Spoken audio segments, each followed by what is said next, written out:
Olá, seja muito bem-vinda, muito bem-vindo, que a sua semana seja ótima.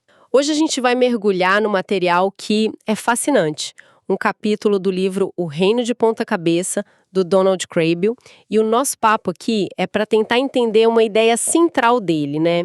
De como os ensinamentos e, olha, principalmente as ações de Jesus viraram de cabeça para baixo as regras sociais da época. E o ponto de partida do Kraybill é um ditado que todo mundo conhece.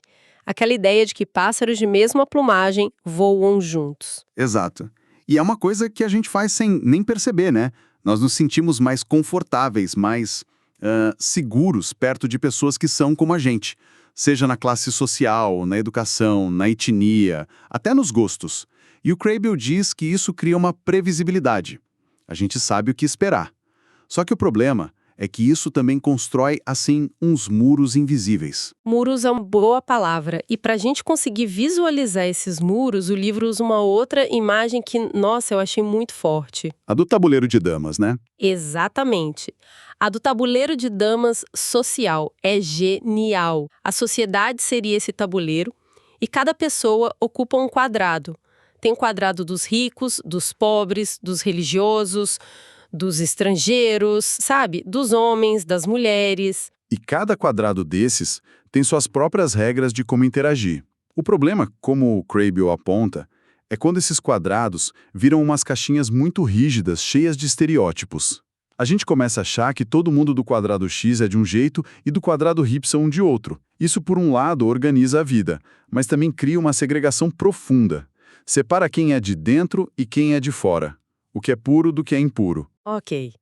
Então o cenário está montado, uma sociedade toda dividida, onde cada um fica no seu lugar. E a grande tese do livro é que Jesus chega e, começa a jogar um jogo completamente diferente nesse tabuleiro. Ele não respeita as linhas.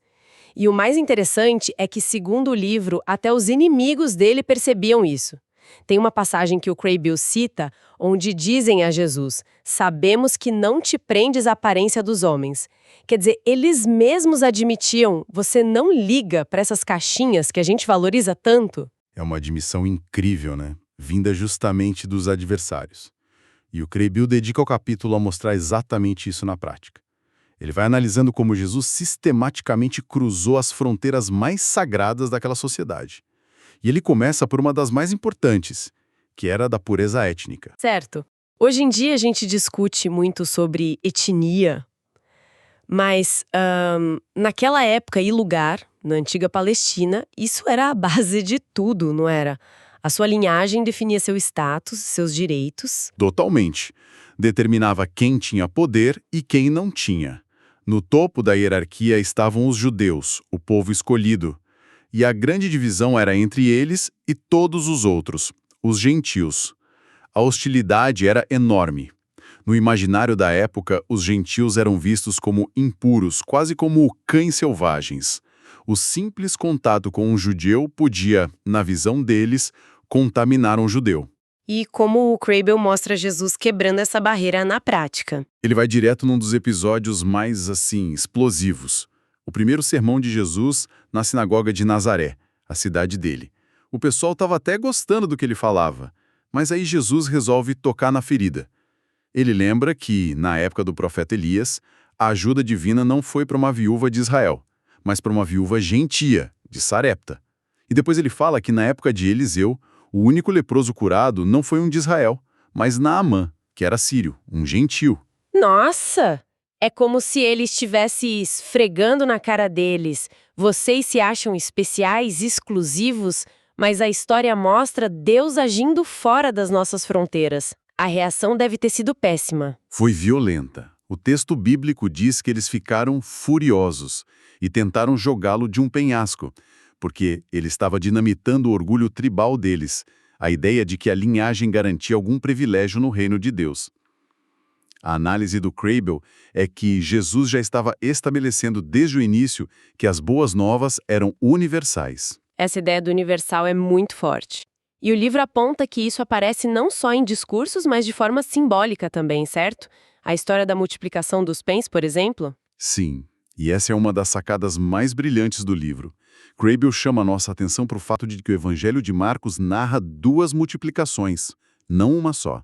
A primeira, para 5.000 pessoas, acontece em território judeu. No final, sobram 12 cestos de pão. 12, um símbolo claro para as 12 tribos de Israel. É o pão sendo partido para o povo judeu. Ok, essa conexão é bem direta. E a segunda multiplicação? A segunda é para 4.000 pessoas e acontece do outro lado do lago, em território gentil. E no final sobram 7 cestos. Na simbologia bíblica, o 7 representa perfeição, totalidade, o universal. É uma imagem poderosa. O mesmo pão agora está sendo servido para toda a humanidade, sem distinção. É teologia contada numa imagem. Que leitura fantástica! Transforma uma história conhecida em algo com uma camada de significado totalmente nova. E essa quebra de barreiras não se limitava aos gentios. Tinha um outro grupo que era especialmente desprezado, né? Os samaritanos. Sim, os samaritanos eram um caso à parte, vistos pelos judeus como um povo mestiço, que tinha corrompido a fé verdadeira. Para um judeu ortodoxo, um samaritano era talvez pior que um gentil, porque era um traidor da fé. E é justamente aí que Jesus vira o jogo de novo. Com a parábola do bom samaritano. Exatamente. Quando perguntam quem é o meu próximo, Jesus conta a história onde o sacerdote e o levita, os religiosos, ignoram o homem ferido, e quem para e cuida dele? Justamente o samaritano, o herege, o impuro. Ele pega o vilão da história e transforma no herói. E o Kraybill lembra também da cura dos 10 leprosos. Só um volta para agradecer. E Jesus pergunta, ué, não foram 10? Só este estrangeiro voltou? E o texto informa que ele era samaritano. É uma provocação constante. É impressionante. Ele usava as feridas da sociedade para ensinar. E se a barreira étnica era um muro altíssimo, Kraybill argumenta que a de gênero era talvez ainda mais intransponível. Sem dúvida. O livro descreve um cenário muito duro para as mulheres na cultura da época. Elas eram, em grande medida, invisíveis na vida pública. Legalmente, a palavra de uma mulher não valia o mesmo que a de um homem num tribunal. Elas eram vistas quase como propriedade, primeiro do pai, depois do marido. O livro cita uma oração diária que os homens faziam que é chocante. Algo como, bendito seja Deus que não me fez gentil, nem escravo, nem mulher. Isso dá a dimensão do status social, né? E o que eu me pergunto é, o livro explica por que essa visão era tão forte? Era só cultural ou tinha alguma base teológica para isso? Kraybill explica que era uma mistura complexa. Havia uma base cultural patriarcal muito forte, comum a muitas sociedades antigas, claro, mas isso era reforçado por interpretações de textos religiosos que colocavam a mulher numa posição de subordinação. E tinha também todo um sistema de leis de pureza ritual, onde a mulher, por causa do ciclo menstrual, do parto, era frequentemente vista como impura. Isso a afastava da vida pública e religiosa. Era um sistema que se retroalimentava. E é nesse cenário que as atitudes de Jesus se tornam ainda mais radicais. O exemplo que o Kraybill explora mais a fundo é o encontro dele com a mulher samaritana no poço. Sim, porque nesse único episódio, Jesus não quebra uma regra. Ele quebra uma série delas, uma atrás da outra. É quase uma performance. Kraybill vai desmontando a cena para mostrar o quão chocante ela foi. Vamos tentar reconstruir. Tudo começa com um pedido simples. Dê-me de beber. O que já estava errado ali. Para começar o lugar, ele estava em Samaria, território hostil. Um judeu devoto normalmente faria um desvio para não passar por ali. Então a primeira regra quebrada é a de território. Certo, só estar ali já era uma provocação. E ele ainda puxa a conversa com uma mulher desconhecida em público. Isso gera outra barreira, né? Exatamente. Segunda regra, a de gênero. Um mestre religioso, um rabino, não deveria se dirigir a uma mulher que não fosse da família em público. Era escandaloso. Mas não para por aí. Porque não era qualquer mulher. Não era. O texto deixa claro que ela tinha uma má reputação. Tinha tido 5 maridos, vivia com um homem que não era seu marido. Então, terceira regra quebrada, a da reputação. Ele fala com uma mulher considerada imoral pela comunidade. E ainda tem a questão étnica, que a gente já mencionou. Ela era samaritana. Que é a quarta barreira, a da etnia.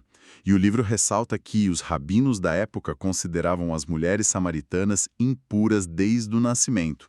Então, para os padrões da época, era uma conversa impossível em todos os níveis. A lista é impressionante, e o livro aponta que a própria forma como Jesus começa a conversa já é uma quebra de protocolo, não é? Sim, essa é a quinta regra, a da iniciativa. Ele, o homem, o judeu, o mestre, se coloca na posição de pedinte. Pede ajuda a ela. Ele inverte a dinâmica de poder. E o que ele pede água do balde dela era o golpe final. A questão da pureza ritual. Exato. A sexta e talvez a mais chocante barreira para a mentalidade da época, a pureza. Ao pedir para beber do recipiente dela, ele estava se dispondo a se contaminar ritualmente de forma deliberada. Era como se ele estivesse zombando de todo aquele sistema de separação. É um ato de solidariedade radical. Uau! Ele não quebrou só uma regra, ele deu um strike em 6 normas sociais de uma vez. O risco social ali é enorme. E o Crane destaca a ironia final desse encontro, certo? A ironia suprema. É para essa mulher samaritana, de má reputação, impura, que Jesus revela pela primeira vez, de forma direta, sua identidade como o Messias. Não para os sacerdotes no templo, não para as autoridades. Ele concede a maior revelação teológica a quem a sociedade considerava a pessoa menos digna de recebê-la. É a lógica do reino de ponta cabeça na sua forma mais pura. E esse tratamento respeitoso com as mulheres não foi um caso isolado. O livro menciona vários outros exemplos. Uma prostituta unge a cabeça dele, um gesto profético, e um grupo de mulheres como Maria Madalena e Joana não só o seguiam, mas o livro diz que elas o serviam com seus bens, ou seja, elas financiavam o ministério. Agiam como patronas, diaconisas, um papel de liderança impensável. E o ponto culminante, claro, é a ressurreição. A lei judaica não aceitava o testemunho de mulheres em tribunal. Eram consideradas legalmente não confiáveis. E quem são as primeiras testemunhas da ressurreição, o evento central da fé cristã? As mulheres. Parece que há uma intenção deliberada em dar voz a quem a sociedade tinha silenciado. E esses exemplos fazem parte de um padrão maior que o autor identifica, né? De se associar com os ninguéms da sociedade. Exatamente. Kreibel nos convida a olhar para o grupo mais próximo de Jesus, os 12 discípulos. A escolha deles já é uma declaração. Pense nisso. No mesmo grupo, ele coloca Mateus, um coletor de impostos, e Simão, o zelote. Que eram inimigos mortais. O coletor de impostos trabalhava para Roma, o opressor. Era um traidor.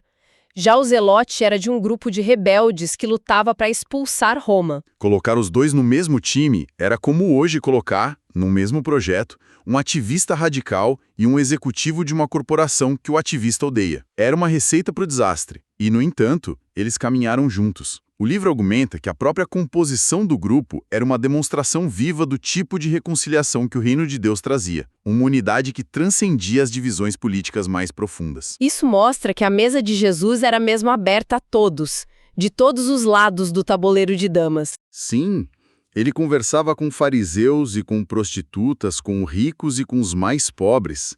Mas o Kreibel enfatiza que, embora ele transitasse por todos os quadrados, ele passava a maior parte do tempo com quem estava nas margens, os doentes, os pobres, os oprimidos. A refeição, que na cultura da época definia quem era do grupo, com Jesus se torna o símbolo de inclusão.